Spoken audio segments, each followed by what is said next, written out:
The huge black hall on the Zarathian homeworld felt cold and empty, even though thousands of eyes watched from the shadows. The walls were made of smooth, dark crystal that caught the purple light from floating orbs high above. Each orb glowed softly, like frozen stars hanging in the air. The floor was so polished that it looked like black glass. In the very center stood Supreme Overlord War. He was enormous, 30 meters tall, his body covered in shining purple-black armor that looked like wet oil. 6 thick legs held him up, and 4 long arms ended in sharp claws. His head was wide, with huge compound eyes that sparkled like thousands of tiny jewels. Long feelers moved slowly on top of his head, tasting the air. Behind him stood rows of his highest commanders, tall insect-like beings, multi-armed warriors, and other strange creatures from worlds the Empire had taken long ago. All of them knelt low, heads touching the floor, afraid to even breathe too loudly. A wide door at the far end of the hall opened with a low hiss. 5 small figures walked in. They were humans. They wore plain gray jumpsuits, the kind workers or explorers wear. No shining armor, no big guns hanging from their shoulders, no crowns or medals. Just 5 normal-looking people walking straight toward the giant creature that ruled half the galaxy. The leader was Captain Daniel Hayes. He had short brown hair and calm blue eyes. Next to him walked Lieutenant Commander Laura Bennett, tall with dark hair tied back tight. Behind them came Chief Engineer Ryan Coleman, who had a short beard and a relaxed way of moving, like nothing ever surprised him. Then Diplomatic Attaché Megan Foster, small and quick, always watching everything. Last was Gunnery Sergeant Kevin Morales, wide shoulders, shaved head, and a smile that never quite went away. They stopped about 20 meters from War. The silence in the hall was so thick it felt heavy. The Supreme Overlord looked down at them. His mandibles clicked together slowly. The sound came through every translation device in the room, as a deep, rough voice. "You are the last free humans," he said. "Every other species in this arm of the galaxy has bent the knee. You are late." Daniel Hayes put his hands in his pockets. He tilted his head a little, like he was listening to a boring story. "We got held up in traffic," he said. A few of the kneeling aliens made small shocked noises. No one had ever spoken that way to War before. The Supreme Overlord's eyes narrowed. "You come to this sacred place without tribute, without gifts, without fear. Explain." Megan Foster stepped forward 1 step. She held a small flat tablet in her hands. "We read your offer," she said in a clear voice. "The one you send to every new species. Kneel. Give us your ships, your factories, your children for your armies, your bodies for your experiments. In return, we let you live. That's the deal, right?" War's wings opened slightly behind him, a sign of growing anger. "It is not a deal. It is order.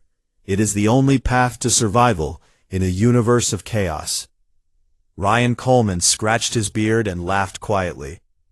"Chaos is kind of our thing," he said. "We like it messy." Laura Bennett crossed her arms. "You've taken 82 worlds. Every single one gave up fast. 6 months, maybe less. You think that proves you're unstoppable?" The giant leaned forward. His shadow covered the 5 humans completely. "It proves exactly that. I am the end of resistance. I am forever." Kevin Morales grinned wider. "Forever is a long time, big guy. We've only been out here a couple 100 years. Give us a minute." The Supreme Overlord made a wet, rattling sound that the translators turned into laughter. It shook small bits of dust from the high ceiling. The kneeling aliens trembled. "You mock death itself," War said. 5 soft mammals with no weapons. No army behind you. No fleet in my sky. You think words can save your little blue rock? Daniel Hayes looked up at the towering face without blinking. We didn't come to beg, he said. We came to talk. One last time. He paused. Then all 5 humans smiled at the same moment. It was not a polite smile. It was not a scared smile. It was the kind of smile people give when they know something the other person does not. And then they laughed. Not loud at first, just small chuckles that grew. The sound bounced off the crystal walls. It filled the giant hall like water pouring into a dry riverbed. Laura laughed with her head back. Ryan laughed deep in his chest. Megan covered her mouth, but her shoulders shook. Kevin laughed like he had just heard the best joke of his life. Even Daniel, who usually stayed serious, let out a real laugh. The kneeling aliens looked up for the first time in many years. Their eyes were wide. Some of them forgot to keep their heads down. Kael'vor's feelers stiffened. His voice became sharp. You dare laugh at me? In my own throne room? Daniel wiped one eye with the back of his hand. Sorry, he said. It's just, you said forever like it's a promise. That's funny. The Supreme Overlord rose higher. His claws scraped the floor, leaving bright scratches in the black stone. I have broken stronger species than yours. I have eaten the hearts of their leaders. I have turned their worlds to ash. You will kneel, or you will die here. Daniel Hayes took one step closer. His voice stayed calm and even. We're not going to kneel, he said, and we're not going to die here. He looked around at his 4 friends. They all nodded once. Then he looked straight back up into the giant eyes. We're going to give you one chance, Daniel said. One sentence. Leave Earth and every human place alone, forever. Do that, and we walk away. We never come back. The hall became so quiet that everyone could hear the soft hum of the floating orbs. Kael'vor stared down at the small human. Then the Supreme Overlord laughed again, louder, harder, meaner. The whole floor shook. 5 unarmed monkeys threaten the Zorathian Empire? He roared. You think your tiny lives matter? You think your little blue world matters? Daniel Hayes shrugged. We don't think we matter, he said. We just think you should stop before it's too late. The giant leaned so close that his breath, hot and smelling of metal and acid, washed over the humans. You have 10 heartbeats, Kael'vor said, to kneel, or I crush you myself. Daniel looked at his watch. Then he looked up again. 9, he counted out loud. The humans did not move. They did not run. They just stood there, smiling. And somewhere far above the black hall, in the cold dark between the stars, something began to wake up. The laughter from the 5 humans slowly faded. The sound died away like echoes in a long tunnel. The huge hall became quiet again. Only the soft hum of the floating purple orbs filled the air. Supreme Overlord Kael'vor stared down at them. His huge compound eyes looked like black pools full of anger. His mandibles clicked once, sharp and loud. You find death funny? He asked. His voice came through the translators like rolling thunder. Daniel Hayes shook his head. Not death, he said. Just bad deals. Megan Foster stepped forward again. She held her small tablet up so the glowing screen faced the giant. We read your standard offer very carefully, she said. Her voice was calm and clear. Article 47, Clause 12. It says all new species must give biomass. That means living bodies. It says neural patterns. That means minds and memories. It says industrial output in perpetuity. That means everything we build forever. You call it order. We call it slavery with extra steps. Kael'vor's wings twitched behind him. It is the price of peace. The strong guide the weak. The weak live because the strong allow it. Ryan Coleman let out a short laugh. Funny thing about that, he said. We humans tried that idea a few times back home. It never ended well. People don't like being told what to give forever. Laura Bennett looked straight up at the towering figure. You have taken 82 species, she said. Every one of them signed your paper in less than 6 months. You think speed means strength? The Supreme Overlord leaned closer. His hot breath washed over the group again, smelling like hot metal and burned chemicals. Speed means efficiency. Resistance means waste. Waste is removed. Kevin Morales cracked his knuckles. The small sound seemed loud in the silence. We're pretty good at wasting things that try to waste us, he said with a grin. Kael'vor made that wet, rattling laugh again.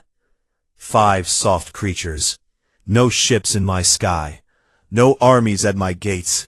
And yet, you speak of waste. You speak of removal. You are insects, barking at a mountain. Daniel Hayes pulled his hands out of his pockets. He looked relaxed, almost bored. Mountains fall, he said simply. Sometimes they don't even see the crack coming. The giant's feelers moved fast now, tasting the air. You bring no fleet. You bring no weapons. You bring words. Words are nothing. Megan tapped her tablet. A small hollow image appeared in the air between them. It was blue and simple, a list of words in Zarathian script. These are your own rules, she said. You wrote them. You follow them. One line says the offer must be made clearly. We are here to answer clearly. Kael'vor's claws scraped the floor. Sparks flew. Kneel or burn. Daniel raised one hand. Hold on. We have our own offer. One sentence. Leave Earth alone. Leave our colonies alone. Leave every human place alone. Forever. Do that, and we never bother you again. The hall stayed quiet for a long moment. Then Kael'vor laughed so hard the floor shook. Dust fell from high up in the ceiling like gray snow. You offer me nothing, he roared. You demand everything. You stand on my floor with empty hands and empty ships, and you demand peace on your terms? Laura Bennett smiled a little. We're not demanding, she said. We're asking nicely, first. Ryan Coleman nodded. There might not be a second time. The Supreme Overlord stopped laughing. His voice became low and dangerous. You think your small blue world is special? You think your short lives matter in the long light of my empire? Kevin Morales shrugged. We don't think we're special, he said. We just think you should stop pushing before something pushes back. Kael'vor lifted one huge claw. He pointed it at Daniel Hayes. You have courage. I will give you that. But courage without power is a joke, and I do not laugh at the same joke twice. Daniel met the giant's stare. Good, he said, because we're not joking. Megan Foster closed the hollow image. We have seen your history, she said. World after world, species after species, they all knelt. They all gave what you asked, and then they disappeared, slowly, quietly. We don't want to disappear.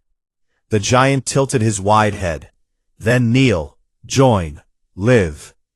Ryan Coleman scratched his beard again. See, that's the problem, he said. We like living our own way, not your way.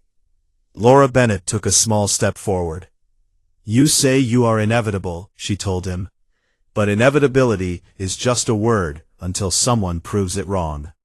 Kael'vor's eyes narrowed to thin lines of light. No one has ever proved me wrong. Daniel Hayes smiled again, the same calm, knowing smile. There's a first time for everything. The Supreme Overlord straightened to his full height. His shadow swallowed the 5 humans completely. I tire of this game, he said. You will kneel now, or my guards will tear you apart, slowly. Kevin Morales looked around the hall. Rows of elite guards stood along the walls, tall, armored, with weapons that glowed blue at the tips. They had not moved yet, but their eyes followed every word. Looks like a lot of guards for 5 unarmed people, Kevin said. You scared of something? Vor hissed. I fear nothing. Daniel Hayes nodded once. That's your mistake, he said quietly. The giant raised one claw high. Guards, take them. The elite guards started moving forward. Their metal feet clicked on the black floor. The sound grew louder with each step. But the 5 humans did not run. They did not back away. They stood exactly where they were. Daniel looked at his team. Laura gave a small nod. Ryan gave a thumbs up. Megan held her tablet tight. Kevin just grinned wider. Then Daniel looked up at Vor one more time. Last chance, he said. Walk away from this deal, or we will walk through your empire. The Supreme Overlord laughed again, but this time the laugh sounded different. Not so sure, not so strong. You speak big words for small creatures, he said. Daniel Hayes shrugged. Big words are free, he answered. Results cost more. The guards were close now. 10 meters, 8, 6. The humans still did not move. And in that moment, high above the black hall, in the cold space around the Zarathian capital, something small and quiet began to count down. The guards were now only 4 meters away. Their armor made soft clicking sounds with every step. Blue energy glowed along the edges of their long spears. The air felt thick with tension. The kneeling aliens watched with wide eyes. No one had ever seen guards move this close to a living being inside the Grand Conclave Hall, without blood already on the floor. Daniel Hayes did not flinch. He looked past the approaching guards and straight at Vor. Before your pets get too excited, he said, you might want to see something. Megan Foster raised her tablet again. Her fingers moved fast. A large holo projection snapped into life, right in the middle of the space between the humans and the throne. The image was bright and clear. It showed real footage, not drawings or fakes. The first scene appeared. A Zarathian dreadnought, one of the biggest warships in their fleet. It was longer than most human cities. Its black hull shone under starlight. Suddenly, small human ships, fast and sharp like knives, appeared from nowhere. They were tiny compared to the dreadnought, but they moved like angry hornets. Railgun rounds punched through the big ship's armor like paper. Holes appeared in neat lines. Then fire bloomed inside. The dreadnought tried to turn, but more human ships came from the other side. A bright flash. The huge ship cracked open like an egg. Pieces floated away slowly. Zarathian escape pods shot out in panic. Human Marines in black suits landed on the broken hull. They walked calmly through the smoke. One Marine waved at the camera. The footage cut. Another clip started right away. This time it was ground fighting. A Zarathian elite battalion, tall warriors with forearms and heavy armor, charged across a rocky plain. They looked unstoppable. Then human soldiers appeared from hidden positions. They wore simple gray suits, like the ones the delegation had on now. Just rifles and grenades. The humans did not stand in lines. They moved fast and low. They used rocks and holes in the ground. Zarathian plasma fire lit up the sky, but the humans stayed alive. They threw small round objects that exploded with white light. The Zarathian warriors froze for a second. Then human bullets found weak spots in the armor. One by one, the tall warriors fell. At the end, a human sergeant stood on top of a dead elite. He looked straight at the drone camera and gave a small salute before walking away. Clip after clip played. A planet cracker cannon, the kind Zarath used to break worlds, melted into red slag after a single hit from something small and unseen. A Hive City shield generator exploded from the inside. Boarding teams of multi-limbed Zarathian elites got cut down by human fire in tight corridors. Every scene showed the same thing. Zarathian forces looked huge and strong. Humans looked small and ordinary, but the humans always walked away. The Zarathians did not. The hollow projection ended. Silence filled the hall again. Megan lowered her tablet. "Those are your own recordings," she said. "We took them from your secure archives. We did not change anything. Your people filmed their own losses." Kael'vor's feelers stopped moving. His compound eyes stared at the empty space where the images had been. "Lies," he said, but his voice sounded different now, not as sure. Laura Bennett spoke next. "We hacked your systems 3 years ago," she said, quietly. "We watched, we learned, we waited. Every battle you lost, we kept the footage. Not to brag, just to show anyone who asked that you are not invincible." Ryan Coleman crossed his arms. "You conquered 82 species," he said. "Most gave up fast because they saw no hope. We saw your weaknesses. Big ships, slow turns, armor that looks strong but cracks under the right pressure. Soldiers who fight in straight lines. We do not fight that way." Kevin Morales laughed softly. "Your elites are scary until you realize they never had to face someone who fights dirty." The Supreme Overlord's wings folded tight against his back. "Propaganda," he said. "Tricks. You show selected moments. You hide your own dead." Daniel Hayes shook his head. "We lose people too. Every fight costs us. But we do not stop." "You want to know why we have not attacked your core worlds yet?" Kael'vor did not answer right away. His mandibles clicked slowly. "Because we hoped you would listen," Daniel said. "We hoped you would see the pattern and stop before more blood was spilled. Your empire is old. It is big, but old things break easier than young ones sometimes." The guards had stopped moving. They stood frozen, spears still raised. They looked from the humans to their leader, waiting for an order. Kael'vor finally spoke. "If you are so strong, why send only 5? Why come here to talk instead of burn my worlds?" Laura Bennett answered, "Because burning is easy. Talking is hard. We wanted to give you a choice." Megan Foster added, "Every species you took surrendered because they believed you were forever. We do not believe that. We believe choices matter." Ryan Coleman smiled a little. "And we are real good at making bad choices hurt." Kael'vor rose higher again. His voice grew loud. "You think these pictures scare me? You think dead ships and dead soldiers make me kneel? I have trillions under my command, worlds without number.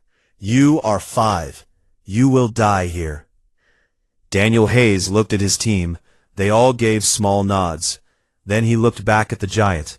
"We are not here to die," he said. "We are here to make sure you understand one thing." He paused. "Your empire can end in fire," Daniel said, "or it can end with a conversation. The choice is yours." The Supreme Overlord made a low hiss. "Guards, kill them now." The guards started moving again. Spears pointed forward. Blue energy crackled louder. But Daniel Hayes raised one hand. "Wait," he said. He touched the side of his neck. A tiny light under his skin blinked once. Red, then green. Far above, in the dark space around the Zarathian capital, the human frigate Endurance received the signal. Quiet alarms sounded on her bridge. Weapons powered up. But the real message had already begun. Inside the hall, every screen, every holodisplay, every translation device suddenly changed. The same words appeared in perfect Zarathian script. The same calm voice spoke in every ear. "Attention, Zarathian forces. Humans have placed suppression charges inside every major hive city on your core worlds. The charges are live. They will detonate in 17 minutes unless the Supreme Overlord is removed from power. This is not a threat. This is a countdown." Some stood up for the first time in centuries. Guards looked at each other. Uncertainty spread like fire through dry grass. Kael'vor's carapace turned from deep purple to pale gray. Daniel Hayes lowered his hand. 17 minutes, he said. Plenty of time to think. The humans stood calm. The hall waited. The words hung in the air, like smoke that would not fade. 17 minutes. Every screen in the huge hall showed the same red countdown now. Numbers ticked down slowly. 1659, 1658. The calm voice repeated the message again in Zorathian, then in every other language spoken by the kneeling aliens. No one could ignore it. Vor stood frozen. His huge body looked smaller somehow. The shine on his purple-black armor dulled. His feelers hung limp. For the first time in thousands of years, the Supreme Overlord did not know what to say next. The guards stopped moving. Their spears stayed raised, but their eyes darted around. They looked at their leader. They looked at the humans. They looked at the countdown. No one gave them an order. Daniel Hayes stood with his hands loose at his sides. He watched the giant without anger, without fear, just patience. "You still have time," he said quietly. "Use it." Vor's mandibles opened and closed. No sound came out at first. Then his voice returned, but it sounded cracked. "You planted charges inside my hive cities?" Megan Foster nodded once. "Yes, small ones, quiet ones. They use your own power grids to stay hidden. We did not want to hurt civilians. We just wanted leverage." Laura Bennett spoke next. "Your suppression fields, the ones that keep rebellions down, they run through every major city. Our charges are tied to them. If the timer reaches 0, the fields overload. Not just shut off. Overload. Every control node explodes at once. Your armies lose comms. Your factories stop. Your people panic. Your empire eats itself from the inside." Ryan Coleman added in a calm voice, 17 minutes was generous. We could have made it 5. Kevin Morales looked around at the frozen guards. "You guys can lower those spears now," he said. "No one has to die today unless someone makes a stupid choice." But their weapons dipped a little. Just a little. Vor finally spoke again. His voice was lower now, almost tired. "How long have you planned this?" Daniel answered without hesitation. "Since the day your scouts first entered our system. We watched, we waited, we prepared, we hoped we would never need it." The giant's wings trembled. "You could have struck without warning. You could have killed billions." "We could have," Daniel said. "We chose not to. That's the difference between us." One of the kneeling matriarchs, a tall, thin creature with silver skin, lifted her head for the first time. Her voice shook. "Is it true? Are the charges real?" Megan looked at her. "Check your own networks. You will see the anomalies. Small power drains, tiny code changes. They have been there for months, waiting." The matriarch touched a device on her wrist. Her eyes widened. They all started checking their own systems. Soft gasps and clicks filled the hall. Vor roared suddenly. "Silence!" But the roar lacked strength. It sounded more like a plea. He turned back to the humans. "You think this forces my hand? You think I will step down because of a timer?" Laura Bennett met his gaze. "We think you will step down because your people are watching, right now. Every soldier, every worker, every child in a cradle. They see the same countdown you see. They know what happens if it reaches 0.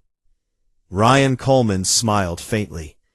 "Empires fall when the people inside stop believing. You made them believe you were forever. We just showed them forever has an end date." The Supreme Overlord looked around the hall. Thousands of eyes stared back at him, not with fear this time, with questions, with doubt. For the first time in 6,000 years, the ruled looked at the ruler and wondered if he was still the strongest. Vor's claws scraped the floor.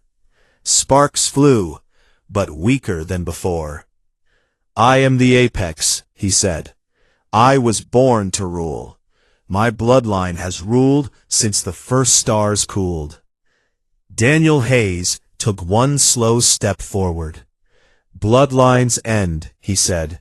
Sometimes quietly, sometimes loud. You get to choose how yours ends. The countdown ticked. 1422, 1421. Kael'vor's body shook. Not with anger, with something deeper, something like realization. You will not stop at my throne, he said. You will take everything. No, Megan said firmly. We want nothing from you. No tribute, no children, no worlds. We want you to leave us alone. That is all. Kevin Morales chuckled. See? Simple deal. You walk away, we walk away. Everyone breathes easier. The giant stared down at the 5 small figures. They looked so tiny, so ordinary. Yet the hall felt like it belonged to them now. One of the warlords, a heavy armored creature with 6 eyes, stood up slowly. Overlord, he said in a rough voice. The outer fleets report human ships are in position, not attacking, just waiting. Another matriarch rose. The core defense grid shows unauthorized access points. They are real. More aliens stood, not in rebellion, not yet, just standing, watching. Kael'vor looked at them all, then back at Daniel Hayes. You win nothing if I die, he said. Daniel shook his head. We do not want you dead. We want this to stop. The countdown reached 12 o'clock. Kael'vor closed his huge eyes for a long moment. When he opened them again, the shine was gone. Only dull gray remained. He lowered himself slowly. First one set of legs bent, then another. His massive body came down until his belly touched the black floor. His forelimbs stretched out in front of him. The posture was clear. Submission. The first time any supreme overlord had ever done it. The hall gasped as one. Daniel Hayes did not smile. He just nodded once. Smart choice, he said. Kael'vor's voice was barely above a whisper now. Call off your charges. Megan tapped her tablet. The countdown froze at 11:47. The red numbers turned green. The voice stopped. Laura Bennett spoke to the hall.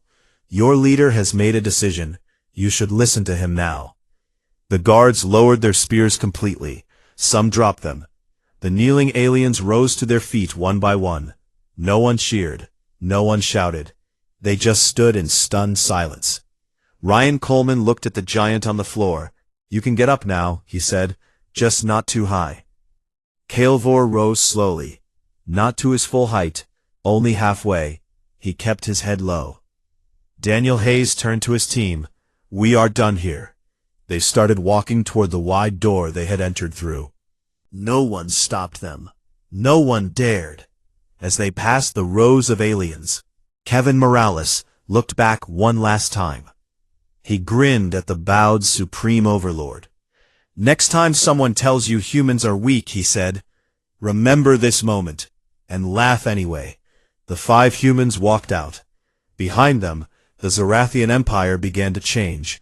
Not with fire, not with war, with something quieter, something more dangerous, a question. And questions once asked are very hard to silence. The wide doors of the Grand Conclave Hall closed behind the 5 humans with a soft hiss. The sound felt final, like the end of one long story and the start of something new. Daniel Hayes, Laura Bennett, Ryan Coleman, Megan Foster, and Kevin Morales walked down the long crystal corridor in silence at first. Their footsteps echoed lightly on the smooth black floor. No one chased them, no alarms screamed, no guards appeared. The Zarathian Empire, for the first time in 6,000 years, let someone leave without trying to kill them. Outside the hall, the air felt different, cooler, cleaner. The purple sky above the capital city stretched wide. Tall spires of black stone rose all around them, like silent giants. Hovering transport pods waited in a neat line. One of them opened its door without anyone touching it. The pod lifted smoothly and flew toward the landing field, where their small shuttle waited. Inside the pod, Kevin Morales broke the quiet first. He leaned back against the soft seat and let out a long breath. "Well," he said with a big grin, "that went better than expected." Laura Bennett smiled a little. "We walked in unarmed, we walked out alive, and we made the biggest bug in the galaxy kneel. I would call that a good day." Ryan Coleman rubbed his beard. "I still can't believe he actually did it. Dropped to the floor like a sack of wet sand. I thought for sure he would call our bluff." Megan Foster looked at her tablet. The screen showed green status lights now. "The charges are disarmed," she said. "All of them. Our people on the Endurance confirmed it. The suppression fields are back to normal. No explosions, no panic in the streets." Daniel Hayes stared out the window at the city below. Lights twinkled in every tower. Ships moved in slow patterns across the sky. "They will remember this day," he said quietly. "Not because we destroyed anything, but because we could have, and we chose not to." The pod landed gently next to their shuttle. The small craft looked plain next to the huge Zarathian vessels around it. No fancy curves, no glowing weapons, just a tough little ship built for long trips and hard landings. The ramp lowered. They walked up and took their seats. The door sealed. Engines hummed to life. As the shuttle rose into the sky, Kevin looked back at the Capitol. "Think they will really leave us alone?" Laura shrugged. "For a while, maybe a long while. They have a lot to fix inside their own house now. New leaders, new rules, questions they never asked before." Ryan nodded. Doubt spreads fast, especially when the old boss looks weak. Megan closed her tablet and put it away. "We gave them the truth. The rest is up to them." Daniel sat in the pilot's chair. He set the course for the jump point. Stars began to streak past the windows as the shuttle picked up speed. "We did what we came to do," he said. "One conversation. One chance. They took it. That's enough." The shuttle reached high orbit. Below them, the Zarathian homeworld turned slowly. Purple oceans, black continents. 1,000 years of conquest looked small from up here. Just another planet. Just another people trying to survive. On the bridge of the Endurance, waiting a safe distance away, the crew watched their screens. The frigate was not big, not flashy, but every system was ready. Railguns hot, torpedoes loaded, stealth fields humming. They had stayed hidden the whole time, invisible, patient. The captain's voice came over the comms. "Endurance to away team. You are clear. No pursuit. Welcome back." Daniel answered. "Away team copies. Coming home." The shuttle docked with a gentle thud. The crew met them in the bay. Smiles, handshakes, quiet cheers. No big celebration, just relief. Real relief. Later in the small mess hall, the five sat around a table with hot coffee. The ship jumped to hyperspace. Stars blurred into soft white lines outside the viewports. Kevin raised his cup. To bad jokes and good endings. They all laughed. Soft, tired, real. Laura looked at Daniel. "What now?" Daniel took a slow sip. "Now we go home. Tell the people what happened. Not to brag, just to let them know the galaxy is a little safer today." Ryan leaned forward. "And if the Zorath ever forget?" Megan smiled. "Then we remind them. But next time we won't need to talk first." Kevin grinned wider. "Yeah, next time we skip the chit-chat." Daniel set his cup down. "Let's hope it never comes to that. Most people take it when they see it." The ship moved through the quiet dark. Inside, the crew went back to normal duties. Repairs, reports, training. Life went on. Far behind them, on the Zarathian homeworld, things were changing. In the Grand Conclave Hall, the High Commanders talked in low voices. No one knelt anymore. No one bowed low. Vor sat on a lower platform now.